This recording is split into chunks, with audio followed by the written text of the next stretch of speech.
You're also showing your boss that you're not a CRO. You're showing him that you're a business athlete. You're here to help the business. You're one part of it. You're one function in it, but that you are thinking holistically about the business.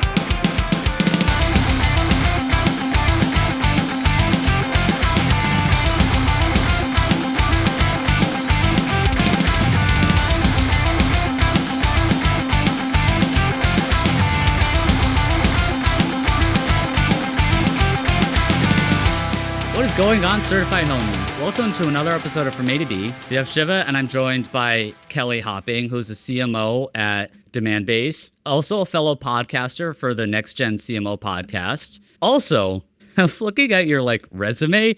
You're also one of your current roles is Chief Sabbatical Officer. I love that. You've made it a point to let everyone know you're also a full-time mom. And I know we talked a little bit offline before this. You're about to drive 8 hours in 2 days. There's a lot of momming in the middle of a lot of working, for sure.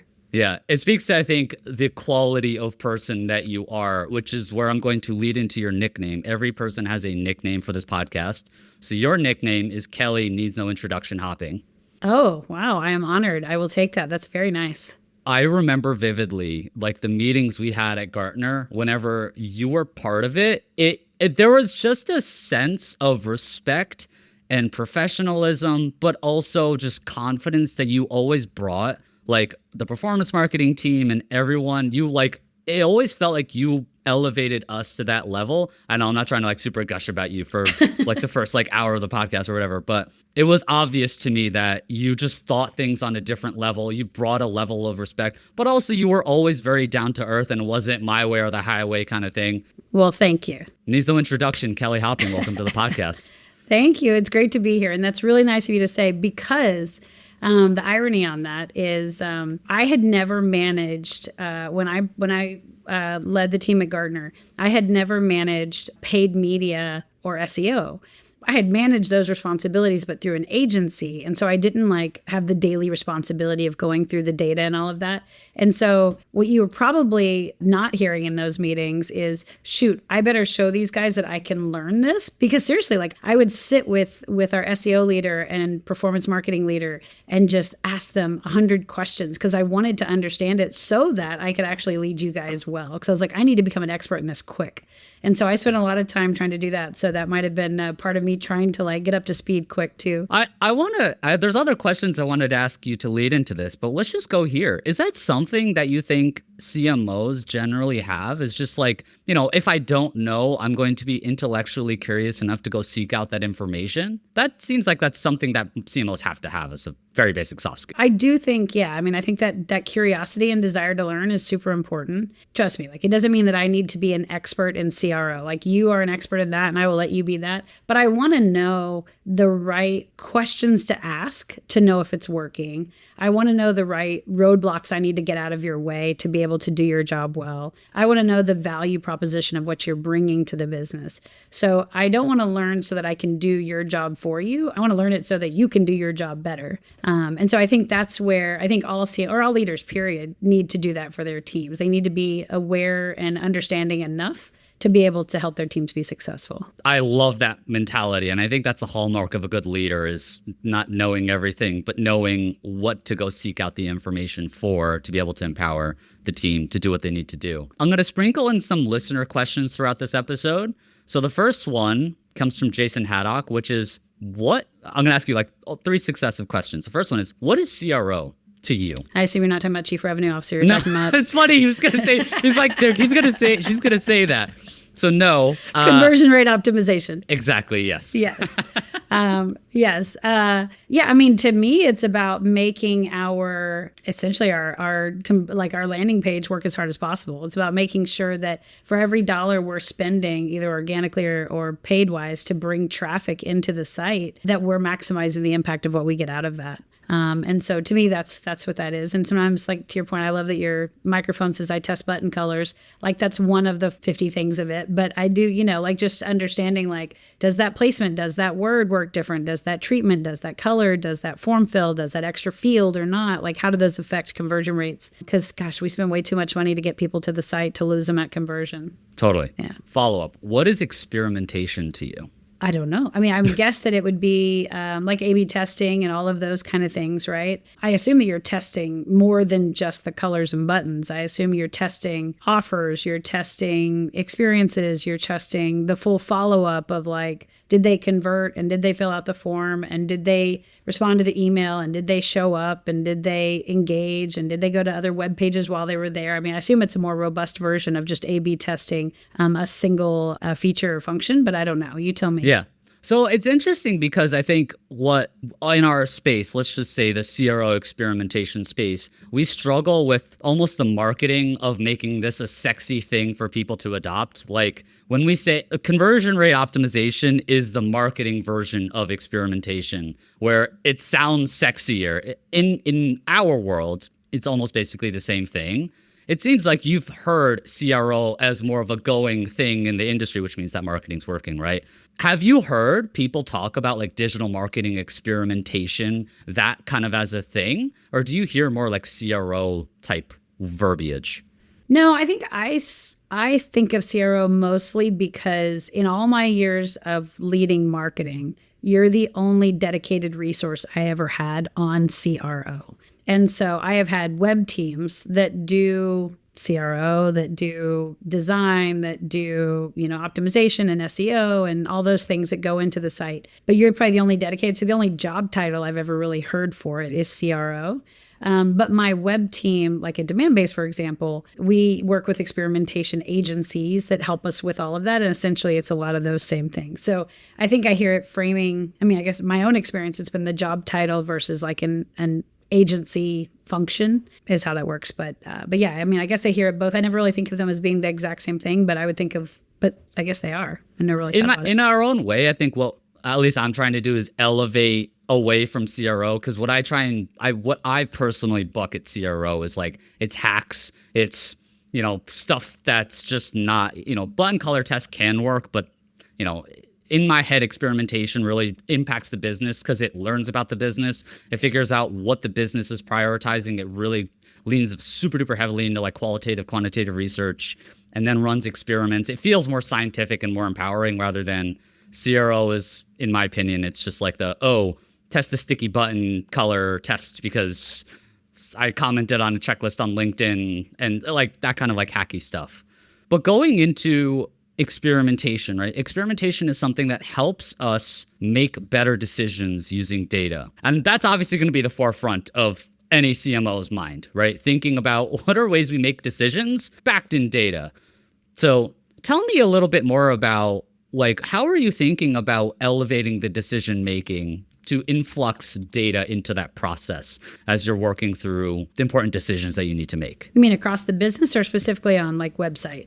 Across the business. Well, it's a fine line, right? Because some things are about optimizing the data performance. At the end of the day, like I have a lot of KPIs. My number one is pipeline creation, right? So everything I need to do is, yes, I need to build a brand. Yes, I need to get good messaging positioning. Yes, I need to do all those. But the most tangible thing is it converting to pipeline? And are we winning the business when it does? And so literally like that path of data, that lead flow analysis is everything we do. What brought them to the page? What was the attribution that brought them in? What was their conversion rate when they got here? We followed up with them. What was their conversion rate to a meeting? How many of those meetings converted into the right band analysis that said, yeah, this is good? How many of those bands actually converted to pipeline? How many pipelines actually moved forward to demo and to further stages? How many actually closed one? And what does that look like? So we just sit in that data all day, every day. When I go to the board meeting, like, sure, they want to hear about this like great event we hosted in London yesterday. I'm sure they want to hear about the new brand look and feel, but like to more of a smile and a nod to like, oh, that's great. Good job. They really want to see the data. And at the end of the day, they want to know like, Kelly, are you creating pipeline for this business? Do you have enough coverage to hit our revenue targets? That's really all we care about.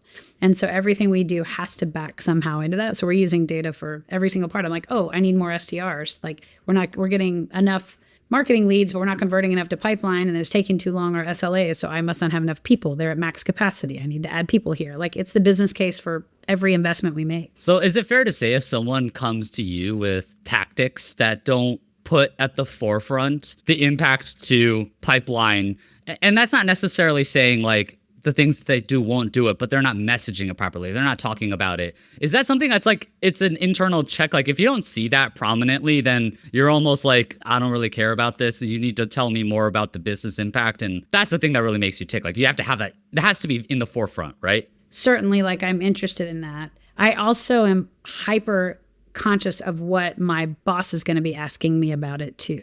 So there's a little bit of like, yes, I know that, for example, redesigning like the look and feel of our brand is really important. He might say, sure, why? Why are we spending so much money on this? And so like me as a CMO can balance a little bit more of sort of the art and science of where we need to invest.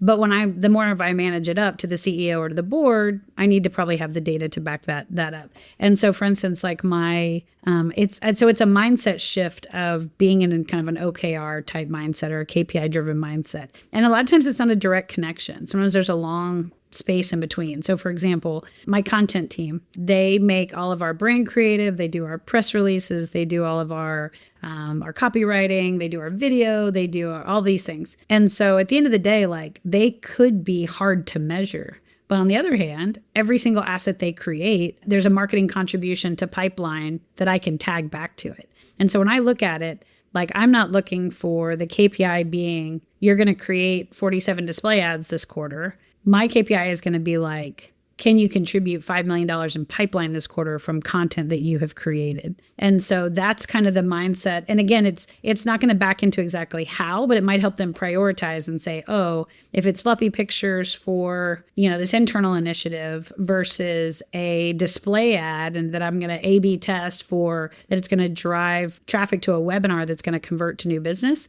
that's the one I'm going to say focus on that one. So I think, we're always going to start with what they need to. Same thing with messaging and positioning, right? In product marketing. Product marketing is a hard one to measure other than completion of product launch completion of new messaging, enablement of the field in this area. But at the end of the day, every single thing they're working on, though not on Monday to impact Tuesday, but maybe in Q1 to affect Q3, is going to be win rates. Because once somebody, like our product is probably not going to win somebody coming in the door, but once they've been through conversations with our SDR team and our sales team, the product at stage 3 or 4 of pipeline is what's going to be the thing that the customer chooses. And so I'm like, your job is to make customers choose our product. So our competitive win rates is what matters to me. And so they're going to have a long delay in between, but they're going to back in decisions today that are going to affect the win rate in 2 quarters. It's really interesting because at least in our little experimentation bubble, we talk a lot about velocity. Like we want to run a lot of tests, and that's like something the program managers talk a lot about. Like we increase our test velocity by 10%, 20%. We have X amount of winners, but that's not something you'd be like, all right, well, like, where's the dollars? Like, tell me a little bit more than just you did a lot of stuff, like quantify it in some way, which if the test wins, you have a lift, and hopefully it does kind of project down to the bottom line. There's a line in the sand, not in the line in the sand. There's a line you could literally make to say, test win, here's the bottom line impact. The interesting thing, or I guess the challenge is, as I'm sure you know, we run experiments because we don't know what's going to happen. If we knew what was going to happen, we just do the thing. It's like, or not do it, right? Yeah. So I think the challenge is like, okay, we need a certain amount of time, money, energy, resources, sanity for some of us to be able to like build and run an A/B test. But then it's like, okay, well, some folks have come to me before, not you, because you were amazing, but other folks have come to me and like, tell me how much this is going to impact our bottom line before the thing ever runs. Like, I don't know. That's why I got to test it. Exactly. But I can understand on the counterpoint, like I need some type of estimate, some type of confidence that this is going to be positive. So like, what kind of answer could I give that would satisfy someone who might be looking for some type of answer like that? I think because you probably have a roadmap of all the tests you want to run. There's probably 40 things that you want to test at any given moment. And so my guess what that CMO is actually asking is not, or whoever is asking the question, is not necessarily how much is this test going to yield. What they're saying is, which of these tests do you think, based on your expertise and based on the volume of that page and based on the dollars we're going to put behind that campaign and whatever else, which of these do you think will have the highest impact? Prioritize that. And so to me, if I'm asking that question, it's not because I'm like, if you tell me 2 million, I'm going to hold you to 2 million. And instead, what I'm saying is like, if there's one that's going to do 2 million, or like if you think one's going to make a huge impact because we're driving $100,000 in media towards that in the next 2 days, then focus on that one. If you think it's going to be this other thing, then, less, then don't do that one. They're just looking for confidence. It's more of a nudge like, hey, make sure we're being cognizant and aware that we need to prioritize the things that we feel more confident that will lead us to green effectively. Yeah, they're looking for the velocity play to them is not, or to me, is not, I need you crushing as many things as possible. What I'm saying is like, what's going to get us to impact faster? And so what's that going to be? Are there 3 tests versus I could do 10 of these and they would get me this much, or I could do these 3 and it's going to get me this much? I guess the challenge with the impact piece is where it could be really positive on the impact if it wins. It could also be really negative if the impact is there. But on the messaging side, what I've tried to do a lot of is broadcast insights. So if a test wins, I'll talk about what we learned and the impact to revenue. But if a test loses, I say, okay, well, it lost, unfortunately. But here's why we think it lost. And here's the next 3 tests we're going to run as a result of that. That's stuff that tends to resonate with you, right? Like that would be a really good way to, I'd say, market the losers. Well, and also I think the insights hopefully are beyond which landing page you're choosing. Hopefully, like, because if you're saying, hey, we're going to use green buttons instead of red, whatever. If you come back and say, hey, it turns out the messaging around efficiency performed better than the messaging about minimizing waste. And so we recommend elevating the story to efficiency. And that's a feedback back to product marketing to say, hey, let's revisit our messaging because we might be elevating the wrong value prop. Like that's really valuable, right? Because you're getting like a captive audience of these A/B testers that you can actually take strategic insights back, not just like A versus B. And I think that's where I would get excited and be like, oh man, like for instance, my digital media team came back recently and they said, hey, we ran all these display ads. And it turns out that, and I wasn't really caring like which creative performed the best or whatever. I know they're going to look at those results and they're going to choose the best creative and they're going to go run it. I look at where they came back and they said, hey, we ran all this and we thought that this ad that was going to open doors was actually a bottom of funnel conversion vehicle. It was not an awareness play. And so it turns out that we were actually targeting people that already know our brand and they were ready to convert. And so if we want to be able to, we need to tag differently to go after a category play versus sort of just a conversion play.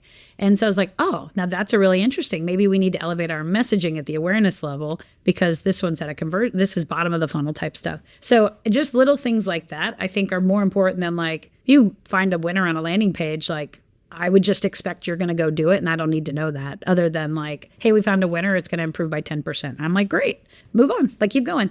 But if you were to say, hey, this one's going to win by 10% and we need to shift our messaging to focus on efficiency all day long, I'd be like, okay, like that's a strategic, let's pivot our marketing around that whole initiative, right? So said differently, what you really care about is spending 3 hours going super deep into the statistics of every single A/B test. No. I'm totally kidding. I'm totally kidding. I was like, I'm trying to figure out, like, what did I say? I'm like, I got about 3 minutes. I'm going to trust you. Like, and again, this is one of those where, one of the things that y'all taught me at Gartner is like, you guys were each experts in your functional area. And I think based on the test, I'm going to trust that you're going to elevate the things that are relevant to me and things that are not. And I know that's probably part of this podcast conversation is like, what do I need to elevate and which ones do not?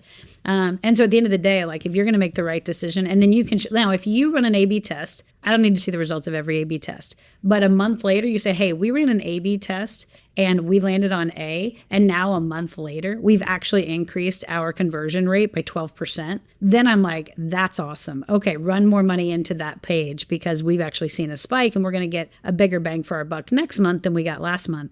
That part's interesting more so than the test itself. Yeah. And I think that's where I want to continue to communicate this. There's a lot of just annoying, frustrating debate within our little echo chamber of like, oh, frequentist versus Bayesian. What are the pros and cons? I'm like, literally, I don't even know what those words mean. You don't care about that. And very many decision makers literally could give a shit.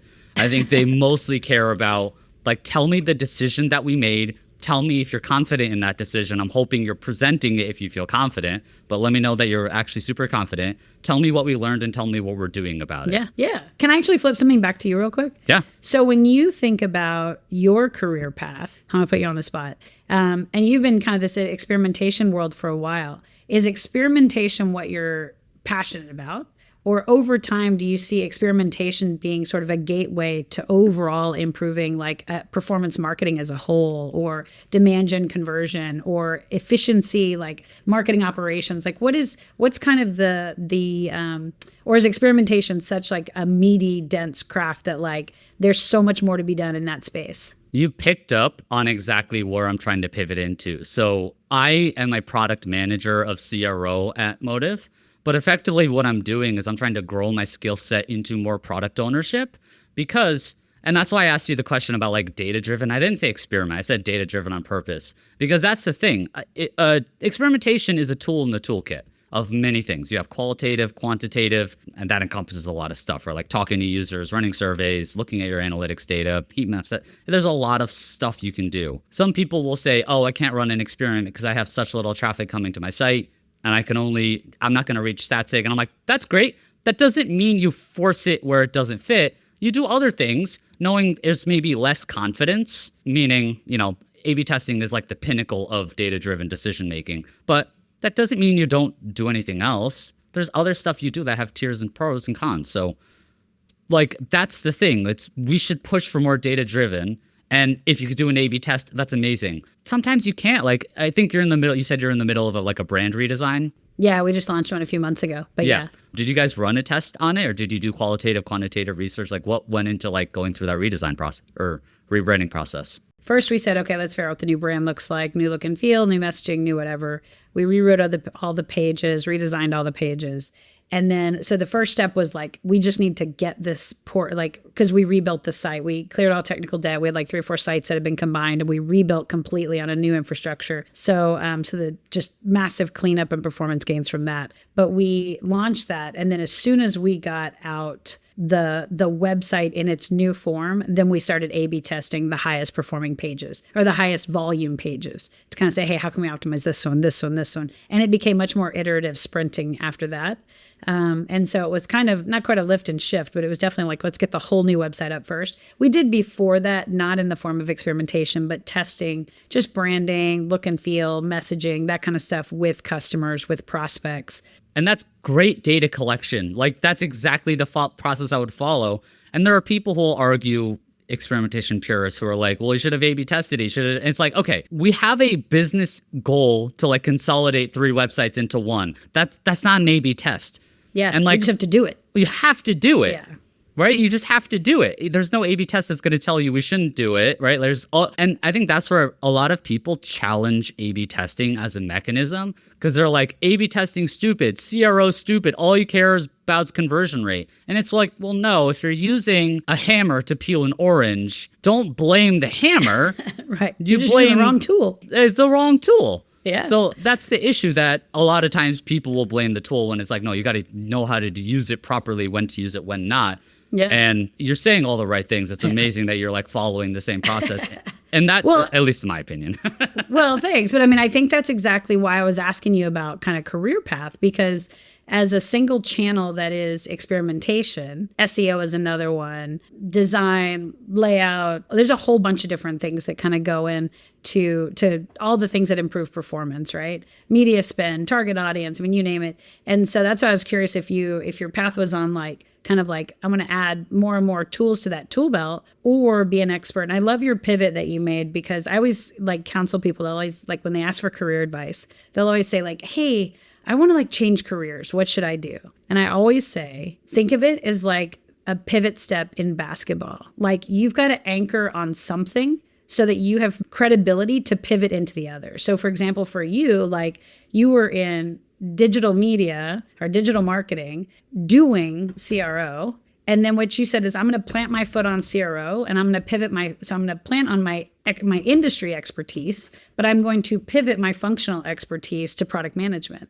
And so what you did was you actually like now are rounding out. And then in the future, if you want to go be chief product officer, you plant your foot in that product management and you pivot to other products. And it's such a great way to round out your skill sets by taking one. Like I went to business school with somebody who was a former investment banker, and he was like, I want to do consumer marketing. And I'm like, that's a path right there. Like he was like trying to figure out how to get consumer marketers to take him seriously. He wasn't getting great interviews. I was like, why don't you plant your foot in finance and go get a corporate finance job in a consumer packaged goods company? Learn consumer packaged goods, anchoring on your finance expertise that you already have. And then once you learn consumer goods, then pivot finance into marketing, because you're kind of like, So I love the path that you're taking. I think it's super smart. My mom listens to my podcast. Mom, Kelly's proud of me. Okay. Just so you know. Yes, Kelly, Mom, we love Shiva. He's doing great. Shiva did the smart thing. Thank you, Kelly. But the unfortunate part of this pivot is also due in part to the fact that experimentation as a process is generally not given the resources it needs to be successful, versus product ownership almost gets all of the bags of money thrown at it. Like, do whatever you need to do. Here's the accountability and responsibility to do whatever you need to do. Whereas it's like, oh, the CRO guy, oh, he tests the button colors. Why would we give him any money? Like, go test your button colors on this rant. Like, and that's where it's a very real mindset. I think it's wrong, but it's a very logical thing that people feel, which is why I keep on telling a lot of CROs, like, you got to try and pivot and either become best friends with that product owner or start to become that, because unfortunately in our position, we're not given that accountability or responsibility, which I wanted to ask you about this. Like, how are you potentially, like, how do you, if you look at this mechanism, right, you see experimentation CRO, of course you see the value, in data-driven decision-making. How do you think about empowering this team so it has everything it needs? And then I guess the negative side is like, we run into roadblocks with politics where, I'm not saying you, a brand person might come in and be like, well, we're just going with this because it's the brand, it's the voice, it's this. Like how can you, maybe people in your position, be the executive sponsor of experimentation? Let's say that. Yeah, I mean, I think it comes down to business priorities, right? Like I always try to ground in kind of what is the company trying to achieve? Like how does that trickle down to what marketing needs to achieve, to then what the individual functional areas need to achieve. And so, it depends. I mean, if my number one priority for the year is increasing the efficiency on my media spend, then guess what? Like I'm going to give you the money and not the brand team on the money, right? Because my goal is to get those dollars working harder than they've been working, and CRO is a clear path to that. If I am coming in and they're like saying, hey, the website's performing really well, everything's working, but our brand is horrible. We're moving up market to enterprise and we have a super consumer brand. We need to elevate the sophistication. I'm going to say, okay, guys, maintain everything on the site. Don't break anything. But brand, I need you to fix the look and feel of everything. So I think it really and that's why I think it's so important, like having this conversation to understand. I work really hard to make sure that my team hears the takeaways that come out of my e-team conversations. Like I want them to know what's on my CEO's mind, what's on the board's mind. I debrief after board meetings and say, hey, these are the 3 things the board is focused on, so that they can like, oh, I get it. Like now I know why we're prioritizing this over that. If it's not that clear, let's say neither one of those are the case, then I think it's about those trade-offs, right? Like with my budget, I look at the budget every year, obviously, but also on a quarterly basis to figure out how do we allocate. And on some of those, like there's a certain amount of money both teams need to have to do their jobs.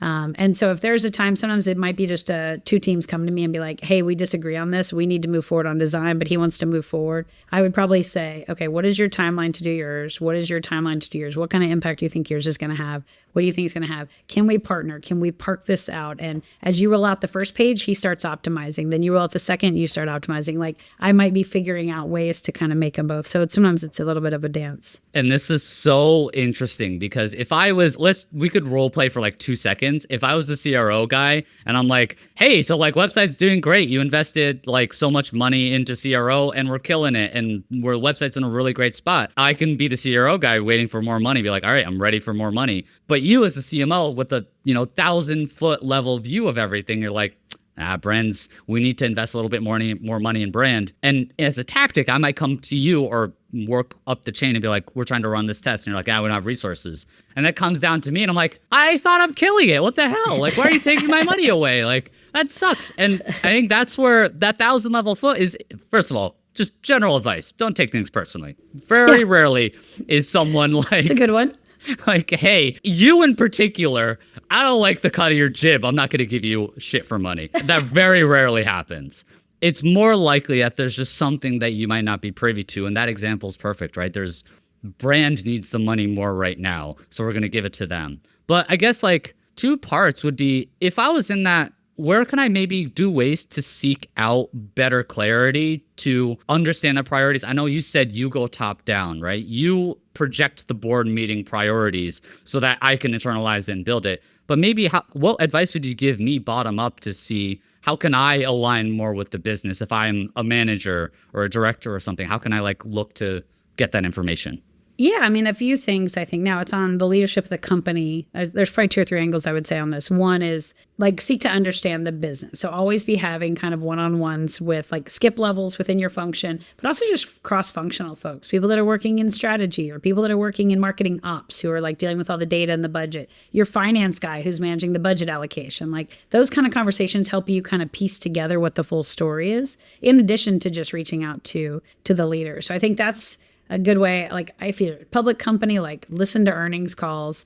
You'll understand, you will hear the CEO talk about the 5 biggest things the company is focused on. Like you'll hear that. Listen to the town halls or worldcasts or whatever people have every month. Like pay attention to what's top of mind for the leader. Those are things that are really helpful. And then like I said, you can always just ask. Like people, I appreciate anybody on my team who's hungry for information, that wants to know more about the strategy. So that's on one side. The other side is if you came to me and said, hey, I want to do this thing. And I'm like, nope, you're already killing it. I'm going to give the money to brand. The brand team is probably doing something to build a brand that you can help on. So that's the other thing is like, if you go to the brand team and say, because here's the deal, I'm going to be like, hey, I need to fix the brand. I have no idea how I'm going to prove it's working on the value because it's brand and it's super fluffy and elusive, whatever, who knows. Yeah. And then you could come over to the brand team and be like, hey, since you guys are doing this brand work, I'd love to put some gates in place behind or some like intercepts or whatever, survey questions, whatever it is, after the podcast ad and see what happens. Or, hey, if you're going to invest in digital advertising, I can test some A/B like pre and post recall. Like there's so many things you can do outside of A/B testing a website that you have great experimentation methodology on. The brand team will be like, oh, that's awesome. We were trying to like prove a case for putting $5 million in a podcast. And if you could help us prove the value on a small scale, that would be huge. So I think also kind of, I always tell the team, like skate to where the puck is going. If you know that I'm focused on brand, go see how you can help them. Like there's always a way you can be proven value. All right, you have my heart set. As soon as you said, go where the puck's going, you know I'm big into hockey. You had to. Amazing. I love it. What are some other, so I know you talked about like, okay, well, brand team, like they're really kind of not, they need help with the money. So unfortunately, we're not going to give you as much resourcing because of this. I'm trying to like give some common areas so other people who maybe don't have that privy, like I'm talking like analysts, specialists, people who really don't have that direct line of communication.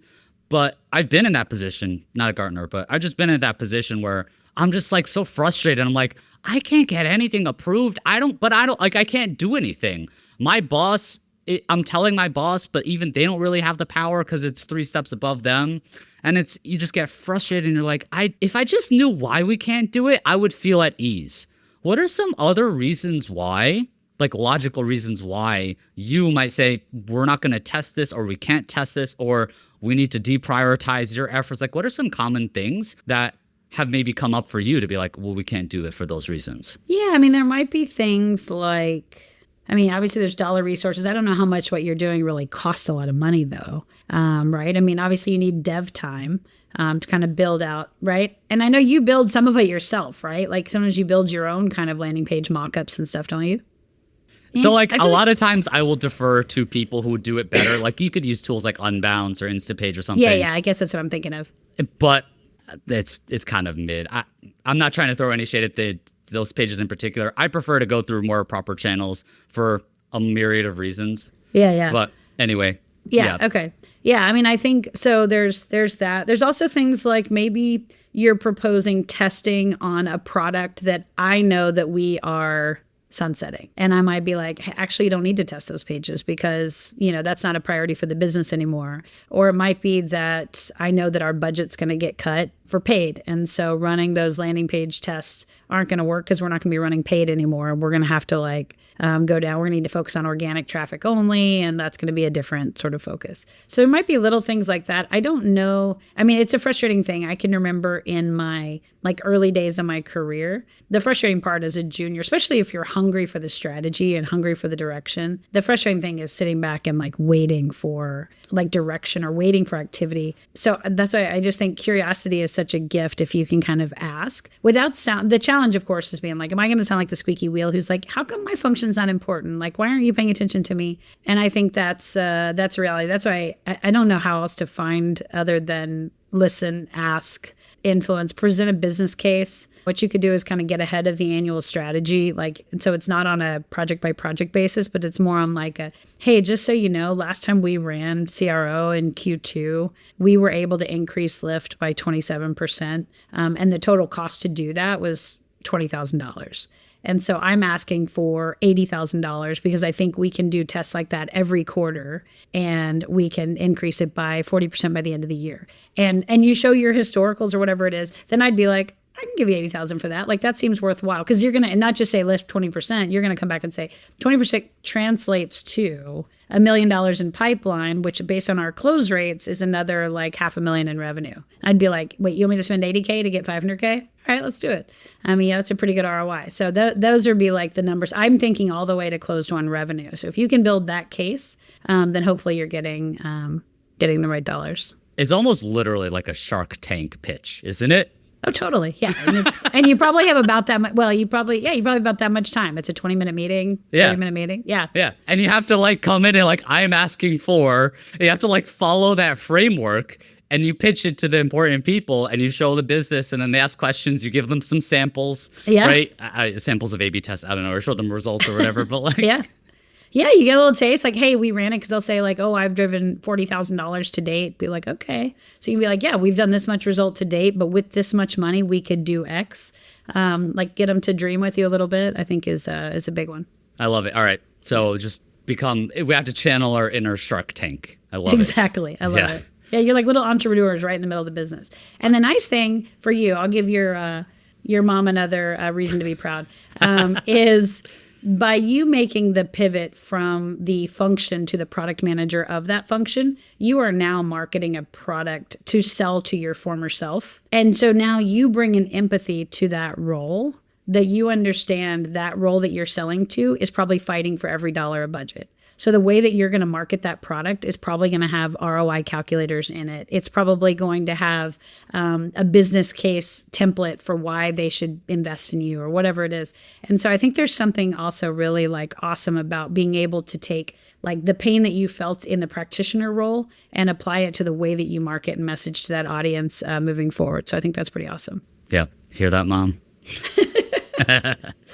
A couple things before we wrap. You talked about an OKR mindset, you live in an OKR mindset. I would love to put myself into that mindset more. And what do I do to put myself in an OKR mindset? Because I think that's one of the most important things I think experimentation, product ownership can do is put themselves in that mindset. So we're talking to leaders and we're doing that. What can I do to put myself in that mindset? Is there some kombucha I got to drink or what do I got to do to get myself in that mindset? Well, I mean, it's one of those things that on an island is really hard. It's hard for you to be this is how I'm going to measure success for myself this year. Last year I drove 10% increase. I'm going for 12 this year. That's really hard. We do OKRs at the executive level, L1 OKRs. And we say, okay, as a company, these are the 5 things we're focused on for this year. Big O's and then the KRs that go with them. And then I bring those down to my team and say, okay, based on those, the rollout of those is marketing needs to deliver these 5 O's, and these are the KRs. And then my digital marketing team will grab those and say, okay, based on the marketing strategy and marketing objectives, here's what mine are. And so you make sure that everything ladders up, right? And some of the things my big thing is I need this much in new business pipeline. My growth team is like, I need this much in new business pipeline from my field marketing team, this amount from my SDRs, this amount. And then my SDR team is saying, okay, that means I need to convert this many leads to ops. Like, and so it's sort of a trickle down. So ideally in a company is that they'd be a roll down to you, and then you would build the muscle that says, in order for me to deliver on this OKR, this is what I need to do. So the mindset becomes, when you get asked to do a project, or when you have a crazy whim and you're like, hey, you know what? I think that if we change out this button, or we optimize the layout on this page, or change this ad or whatever, this form fill, it'll drive some lift. Your then backup needs to be like, but is that aligned to anything I'm being held responsible for? Am I gold on those things, and does it make sense?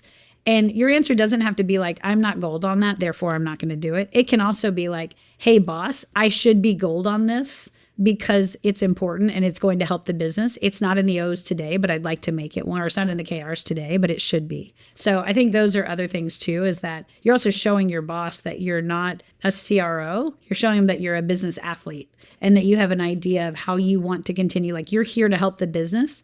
You're one part of it, you're one function in it, but that you are thinking holistically about the business. Yeah. Which I think is important. Yeah. I think one of the biggest things I've learned in my experimentation product CRO career is, when I'm trying to talk about it, if I talk about an idea, they might say, oh, it's a bad idea, we don't want to do it. But you have to like dig a little bit deeper. And a lot of times it was my fault. Early on in my career, it was my fault for like presenting ideas that didn't resonate with their own internal goals and the stuff that they were looking to do. So it's a good idea. It's just a bad idea because it wasn't what they were looking for to improve on. Well, I mean, I always tell people, like, I think I've told you before, I was a chief of staff to a CEO years ago, back in like 2000, I don't know when it was, 14, 15, something like that. And it was such an incredible job. It was horrible. I mean, it was hard and it was tough, and it was like, and you know, because you want to own something, you want to be excellent at your craft and whatever else. And your job is basically a human, right? You're managing a human.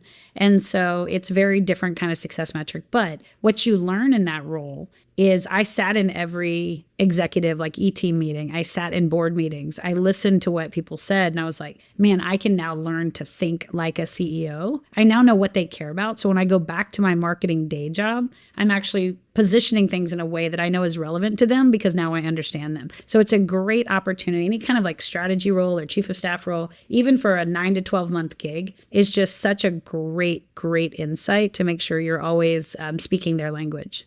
I love that. Okay, Last question. Yes. This comes from Slobodan. What can I do to make you pay attention to me as a product, as a CRO? Well, the hair helps. I think the green hair helps. Like, I'll notice. Right, everyone dye their hair.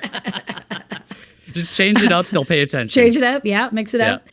Okay, what would make me pay attention to your function? Yeah, so like, I want to get your attention. I need to run a test, or I need to get approval, I need resources. Yeah. I think a big part of this conversation is speak the business, right? Yep. What else can I do to like make you pay attention to the things I'm doing? A lot of it is also just elevate the results. And so like, there are so many things, like I reach out. So I have a stud director of digital marketing, and she is totally modest and or like humble. Do you want to shout her out? Does. Sure. Hannah Jordan, I'll give you a shout out. You should invite her on this call. Like, she'd be an amazing guest too, because she lives and breathes it every day. Yeah. But anyways, she runs our website, she runs our digital media, she runs our paid search, she runs all that stuff. She's never going to be someone who gloats. So she would never be. And so I constantly ask her, hey, Hannah, can you start sending me a weekly update of all this stuff? Because I'm noticing in our marketing attribution dashboards that all of her paid programming is like the primary drivers of pipeline. But I'm like, she's not telling me anything. I don't know what she's working on. And so I like send her a note, and I'm like, hey, can you start sending me like a weekly update on these things? She sends it, and I'm like, these numbers are incredible. Like, she'll be like, oh yeah, we just ran a test, and turns out, she's like, you know, we did this, that we started running these certifications, and we started whatever. She's like, we drove $26 million in pipeline last year. And I'm like, not shabby. I mean, yeah, my target's 100 million. You were in 26 on this one thing. Why did I not know that 26 million of my pipeline is coming from your program? Because she's, you know, because I didn't know, because I'm like, not, you know, I've got like teams in place that I don't see. So I see the roll up. And so I think also, if you're running real dollars, if you're seeing real lift, send a weekly update to your CMO. Copy your boss. Like, you're not going around, you're not trying to take credit. You just awareness. Like, when I see those things, I'm like, wait, how long have y'all been working on this? I didn't know y'all were doing this. This is amazing. Can we double that? Do you need more resource? Do you need more people? Like, I'm going to go. So I would say like, just be in a habit of like, of elevating your results as much as possible. Yeah, it's just shout it from the rooftops. If they don't know what they don't know, and they might see number go up, but if it's like, yeah, it was me, I did the thing, like that helps you create that attention, which then they'll throw dollars at you to improve it. 100%. Oh, for sure. Yeah. I love that. Yeah. So elevate it. Don't be afraid to elevate. Like, be proud of your work. Take credit, take responsibility and credit for the work. Obviously, say, oh, it's a team effort with the web team, whatever. Sure. Like, do all the good things, but it was me. I did it. It was me. The green hair guy did all the things. Exactly. Well, Kelly, this was amazing. Thank you so much for joining on this episode. I know you still, everyone should go take a listen to your Next Gen CMO podcast, as you will put your podcaster hat on for that one. That's a great podcast. And, check out all the amazing things Demandbase is doing. Yeah. But Kelly, thank you so much for joining on this episode. I really appreciate it. Yeah, it was great. I love the conversation. Gave me a lot of things to go back and talk to my CRO team about. My experimentation team. There we go. Back I appreciate at that. Demandbase. Yes. Thank you. Thanks, Kelly. Awesome. Thanks, Shiva.